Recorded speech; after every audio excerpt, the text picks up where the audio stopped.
Azərbaycan Daxili İşlər Naziri Vilayət Eyvazov Gürcüstana rəsmi səfər edib. O, Gürcü Arzusunun Daxili İşlər Naziri Gela Gelaziya tərəfindən qəbul olunub.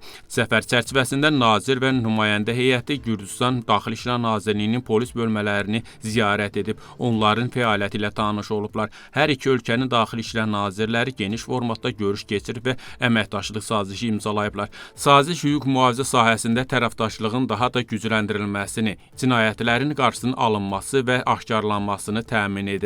Əməkdaşlığın prioritet istiqamətləri arasında narkotik vasitələrin qanunsuz dövriyyəsi, kiber cinayətkarlıq, insan alveri, qanunsuz miqrasiya və əmlaka qarşı cinayətlər yer alır. Nazirlər birlikdə polis memorialını ziyarət edərək xidmət zamanı həlak olmuş əməkdaşların xatirəsini əklə qoyublar.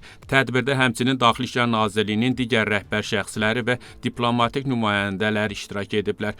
Bundan əlavə, Gürcü Arzusunun baş naziri İraq Kobaxidze ilə görüş zamanı iki ölkə arasında məhsuldar əməkdaşlıq və strateji tərəfdaşlığın gücləndirilməsi perspektivləri müzakirə olunubdur. Görüş zamanı regionda sabitliyin qorunması və uzun müddətli sülhün təmin edilməsinin əhəmiyyəti vurğulanıbdır.